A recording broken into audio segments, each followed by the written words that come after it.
The studio by the vice presidential candidate of the Labour Party, Yusuf Datti Baba Ahmed. Thank you very much indeed for coming in.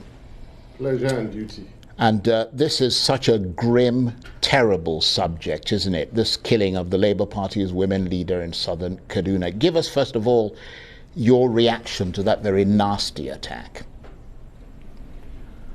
We are used to reactions. It's a daily occurrence.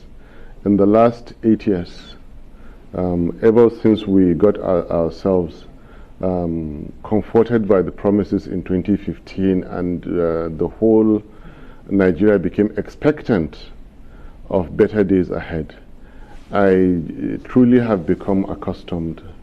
So one more killing was just another killing.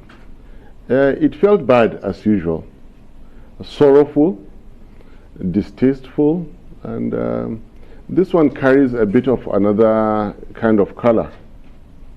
It's a lady, election time, build up to elections, nothing was carried away. In that particular area, we're not used to, well, we're very used to assassinations. Only about 3-4 months ago, I'm sorry I have to say this here, I have an engineer that has worked with me and his relatives, and he was sending out a distress signal in the same Kara local government of Kaduna State that his father's house, and his late father was an 80-year-old retiree from Nigerian Railway Corporation. 15 minutes later, a casual text came to my phone that that's it, they'd killed his father less than 3 months ago. We're used to this news. Dreadful.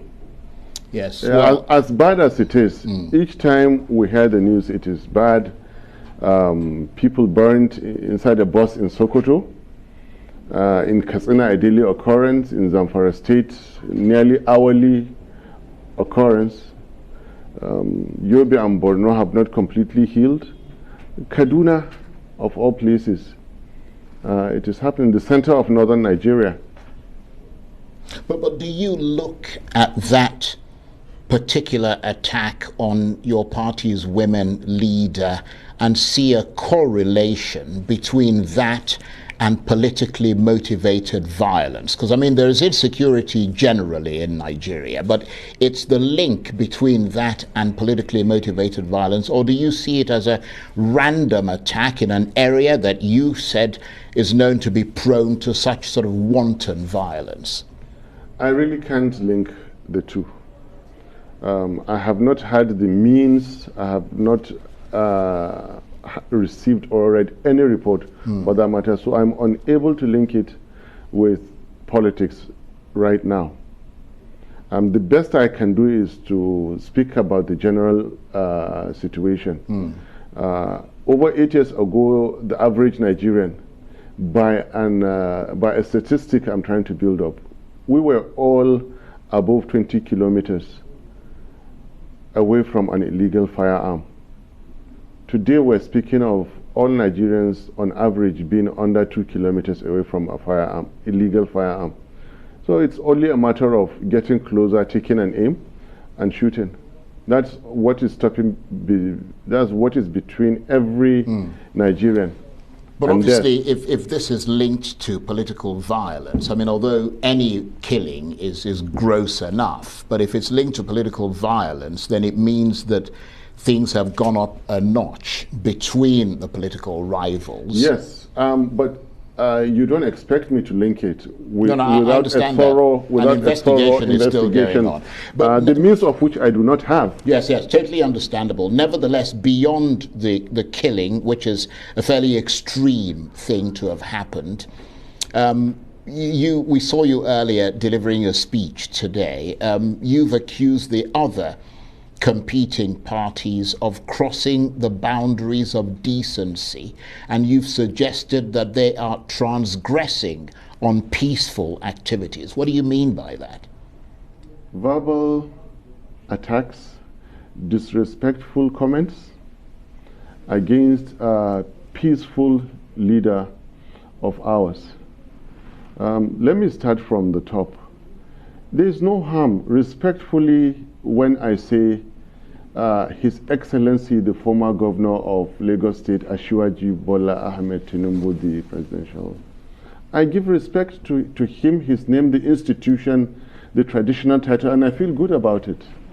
But when you find a presidential as candidate in the ruling party, stating that it is disgraceful, or was it embarrassing, to mention the name of another, you know there is willful, deliberate, forceful attempt to disparage, disrespect, okay, and reduce the name. For all intent and purpose, internationally acclaimed, Peter Obi is a man of honor, highly respected globally. He is welcomed to every presidential villa in the world, the White House, the number 10 Downing, and many others. Who are you to say that you can't mention his name? And what is the purpose of that? Now, these are things we don't want our children to see. We don't want other Nigerians to learn from. And it is very, very necessary, therefore, to let them know, don't do this again. Then, coming down the line, 6 weeks ago or thereabouts, Mr. Shettima was, at one fell swoop, destroyed Atiku's reputation. And then Mr. Shettima is the vice presidential candidate of the APC. Of the APC. So you see there's a pattern in it. They have the security apparatus, they have the finances of this country, have had those of their states for so long. They are coming with all this arrogance. In one fell swoop, this man said that Atiku was selling pure water. Atiku has been, for God's sake, a vice president, Federal Republic of Nigeria. Show some respect to him. Age-wise, he's by far senior to you. This is not consistent with the education and training from the scholars, great scholars of Borno Empire. I studied in Borno. I know what respect means. He said spewing dubious statistics.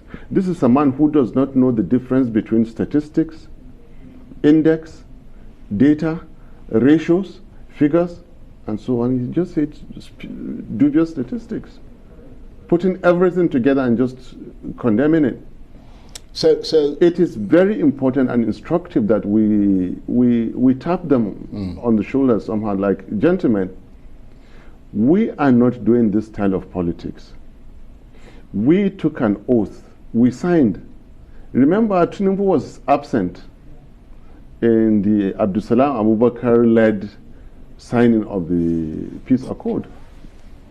So you can see the disdain that they are treating not just the peace accord itself, the rest of us who are stakeholders in Project Nigeria and Project 2023 elections. It has to stop. So is it your sense at this stage that the rhetoric between the parties and their candidates seems to be getting more vitriolic? Because, I mean, in addition to what you talked about transgressing on peaceful activities, you've also accused your political opponents of making attacks against and disinformation about the Labour Party fashionable in this election. You are not wrong if you say accuse, but you will be more correct if you say we stated the facts, because really everything we stated there is backed by evidence. Everything I submitted today, backed by solid evidence.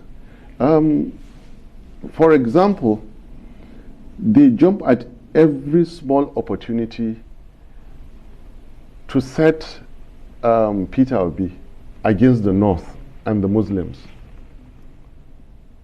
When oil production was the front line news, somebody... You mean discovery of oil? No, I think it's production. Well, the production process. Right, in the North. Somebody felt he could justify their salaries by jumping and, you know, this is an opportunity to say that Peter Obi hates the North. Nothing could be further from the truth. I joined Peter Obi's ticket because I know Peter Obi loves the North. He talks about the North day and night. He talks about